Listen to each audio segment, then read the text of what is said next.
Assalamualaikum warahmatullahi wabarakatuh. Hari ke-58, tepatnya minggu ke-9 teman-teman. Dan ini pukul 9 malam. Masih ditemani dengan si kecil yang belum tidur ini. Ngintil aja, ikut terus. Oke, gak apa-apa. Dan di sini kita akan mereview kondisi ayam pada umur 58 hari. Dan hari ini pemeliharaannya atau perawatan hari ini hanya pemberian minum saja teman-teman. Saya pakai VitaStress. Masih pakai VitaStress. Terus untuk makan kita cek-cek saja. Dan ini tadi sempat saya lihat kondisi pakan terkini dari yang kemarinnya lagi kita isi penuh. Dan ini yang paling barat dengan galon andalan masih ada isinya. Dan yang ini menipis, sudah kelihatan puncaknya itu. Yang kiri ini sekat yang sebelah kiri menipis, sudah muncul permukaannya. Dan yang paling ujung kiri lagi habis teman-teman. Nah, jadi ternyata yang selalu habis itu fenomenanya itu yang sebelah kiri ini teman-teman, yang paling ujung. Setiap kali ditempatkan di sini untuk pakannya itu yang paling cepat habis. Padahal galon andalan yang biasanya saya tempatkan sini kan habis. Ini saya coba saya taruh di ujung paling kanan tadi. Ternyata jadi tidak habis kalau posisinya di sebelah kanan itu. Tapi yang ini yang biasanya pakai galon ini nggak habis-habis, saya tempatkan di ujung sini justru malah paling habis cepetnya. Habisnya paling cepat teman-teman. Kelihatannya kondisi tata kandangnya juga akan berpengaruh terhadap nafsu makan kayaknya teman-teman. Dan ini ayam kalau udah dewasa ini senengannya nggak begitu panas, sejuk ya teman-teman. Dan itu kondisi seperti itu akan didapati di siang hari pada sisi yang paling situ.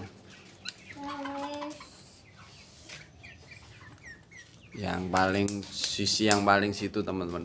Karena memang lebih los, udaranya lebih los, dan mungkin untuk siang hari lebih dingin teman-teman kondisinya. Untuk sisi yang sebelah kiri. Jadi kelihatannya untuk temperatur sangat berpengaruh sekali. Karena siang temperatur di sini cukup lumayan hangat teman-teman ya. Karena atasnya kan esbes, udah pernah saya jelaskan. Otomatis yang paling ujung sini udaranya sirkulasinya juga kalah bagus dengan yang ujung sana yang selalu habis. Dan ayam kecenderungannya kalau dingin kelihatannya suka makan teman-teman. Oke. Terus untuk yang di bagian samping ini masih penuh teman-teman, jadi kita nanti nggak jadi masalah. Untuk yang paling ujung sana nanti saya keluarkan teman-teman, untuk galonnya teman-teman saya keluarkan supaya tidak terlalu fokus pada galon itu ayamnya, supaya fokusnya ke tempat makan yang di luar teman-teman. Gitu teman-teman untuk perkembangannya. Untuk ayam tidak ada masalah, saya cek cukup bagus. Ini jam 9 malam. Untuk ngecek suaranya juga tidak klerek-klerek. Nah, klerek-klerek gimana? Tidak ngorok, tidak sentrup-sentrup kalau anak-anak biasanya gitu. Suaranya tidak ngorok, berarti insya Allah tidak ada unsur penyakit pilek teman-teman. Alhamdulillah. Dan untuk perawatan tidak terlalu banyak teman-teman, masih cukup terkendali ya. Air minum sama pakan itu aja. Oke, langsung saja kita bahas untuk beberapa pertanyaan dari teman-teman yang lain. Nah, gini. Ini ada pertanyaan dari salah satu teman kita. Mas, ayam saya populasi 200 ekor, usia 3 minggu. Saya timbang semalam, BB-nya 200 gram nyampe 210 gram. Pakan habis 180. Oh, ini maksudnya 80 kilo. Kira-kira gimana menurut Mas? Nah, gini. Standar ya, standar untuk 200 ekor umur 3 minggu ya, itu 1,4 sak, atau kalau dikonversi dalam kilogram, karena satu sak itu 50 kilo, berarti kurang lebih 70 kilo teman-teman. Jadi habisnya Mas, itu habisnya umur 3 minggu kurang lebih 70 kilo. Cek aja lagi apakah di galonnya Masnya itu masih. Kalau masih kan ya pas ya teman-teman, masih. Tapi min plusnya hampir sama, nggak jadi masalah, itu udah bener, udah bagus. Kemudian termasuk faktor pakan juga teman-teman ya. Jadi kita tidak bisa fix sama persis, karena itu kan standar yang dipakai juga pakannya kita belum tentu sama dengan yang dijadikan penelitian. Atau waduh, malam-malam ada jualan tahu bulat. Dimana teman-teman juga ada nggak yang jualan tahu bulat? Oke, gitu. Jadi naik turunnya nggak masalah. Jadi kalau biasanya kalau proteinnya kurang atau kualitasnya pakan di bawah standar, itu biasanya habisnya memang lebih banyak kan gitu. Tapi kalau standarnya sama, habisnya insya Allah sama, atau kualitasnya lebih bagus, itu biasanya ayam gampang kenyang gitu loh. Selain gampang kenyang, karena nutrisinya udah terpenuhi, dia udah cukup kan gitu. Jadi bagi saya min plus naik turun nggak jadi masalah itu. Terus untuk BB standarnya, BB standar ini macam-macam teman-teman ya. Sebenarnya kita nggak bisa full pakai BB standar yang saya sampaikan, karena tiap merek ayam itu berbeda standarnya. Semisal Lohman standarnya sekian, Isabron sekian, Novogen sekian kan gitu. Jadi beda-beda punya standar sendiri-sendiri. Dan ini yang saya pakai ini standarnya Isabron, itu BB-nya umur 3 minggu 189 sampai 201 gram teman-teman. Kalau ngikuti standar itu udah bagus, punyanya Masnya ini udah bagus, 200 gram nyampe 210 gram.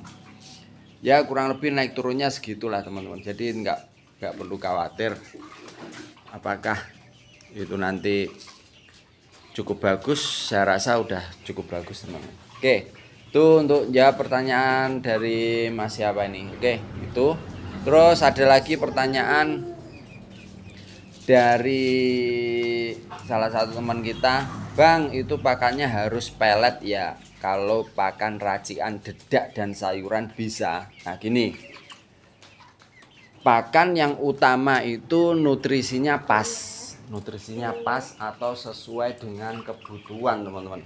Jadi kalau teman-teman bisa ngeracik dengan nutrisi, mineral dan lain-lainnya sama, nggak ada masalah. Jadi sebenarnya ayam itu dipakan dedak pun ya boleh, bisa. Jagung saja juga bisa. Apakah hidup? Hidup, tapi nutrisinya tercukupi atau tidak, lah itu yang perlu menjadi pertimbangan. Dikasih katol aja atau dedak terus nggak ada masalah, dia tetap bisa hidup. Tapi nutrisinya kalau nggak terpenuhi, bobot badan tidak terpenuhi, otomatis nanti di saat masa produksi dia nggak tercapai, otomatis akan mundur atau bahkan gagal bertelur teman-teman gitu. Jadi apakah boleh pakai dedak dan sayuran? Selama bisa meracik sesuai dengan kebutuhan nutrisinya, proteinnya, dan kandungan-kandungan yang diharapkan itu terpenuhi, itu boleh, nggak apa-apa. Misal kita punya, biasanya kan di sini ya, di ini ada labelnya apa ya, proteinnya berapa kan gitu, mineralnya berapa, seratnya berapa, kebutuhannya itu yang bagus seperti apa kan, itu yang itu menjadi ukuran kita saat ini. Karena kita juga nggak neliti nyampe sejauh itu kan, kita ngikut aja dari pabrikan yang udah melakukan riset ya, penelitian kan gitu, kita tinggal pakai aja. Jadi kesimpulannya, kalau pakan racikan dedak dan sayuran bisa selama raciannya bisa memenuhi sesuai standar kebutuhan gitu. Tapi saya rasa agak sulit ini karena dedak dan sayuran yang dijelaskan tidak ada unsur jagungnya, tidak ada seratnya seperti apa dan lain sebagainya, atau abu batu dan lain sebagainya kalau kita lihat di label pakan ya teman-teman. Tuh. Terus apakah harus pelet ya? Tidak harus. Cuman untuk pakan pelet memiliki kelebihan teman-teman. Kalau pelet itu, ayam itu kecenderungannya pilih-pilih. Jadi kalau pakannya pakan campuran, biasanya dipilihin yang disenengin. Kayak teman-teman kalau makan terus ada sayur, ada ikan, ada tempe, ada tahu, yang paling disenengin yang mana ya itu kan yang dimakan. Kan gitu. Kalau udah kenyang, yang lainnya pasti ditinggal, nggak dihabiskan. Tapi kalau masih lapar semuanya pasti dihabiskan kan gitu. Ayam juga seperti itu. Tapi kalau dalam bentuk crumble atau pelet, sekali patok dia udah komplit. Jadi udah komplit, di situ udah ada dedaknya, udah ada jagungnya, udah ada vitamin-vitaminnya mungkin kan gitu, nutrisinya, mineralnya dan lain sebagainya, gritnya, abu batunya kan gitu. Jadi itu nanti seperti itu teman-teman. Yang lebih bagus ya yang crumble atau yang bentuk pelet, itu yang paling bagus. Karena ayam nggak pilih-pilih. Kalau teman-teman bisa buat campuran terus dibikin pelet, malah justru lebih bagus kan.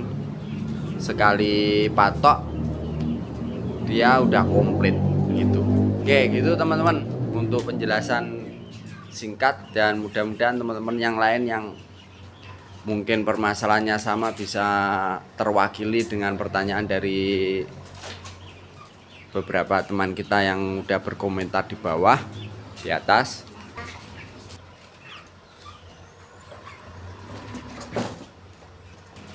Dan mungkin itu aja untuk video kita kali ini. Mudah-mudahan video sederhana ini bisa bermanfaat buat teman-teman semua. Jangan lupa like, share, komen, dan subscribe, dan juga pastikan klik tombol lonceng supaya teman-teman dapat pemberitahuan dari video-video saya selanjutnya. Saya akhiri, wassalamualaikum warahmatullahi wabarakatuh. Tetap semangat.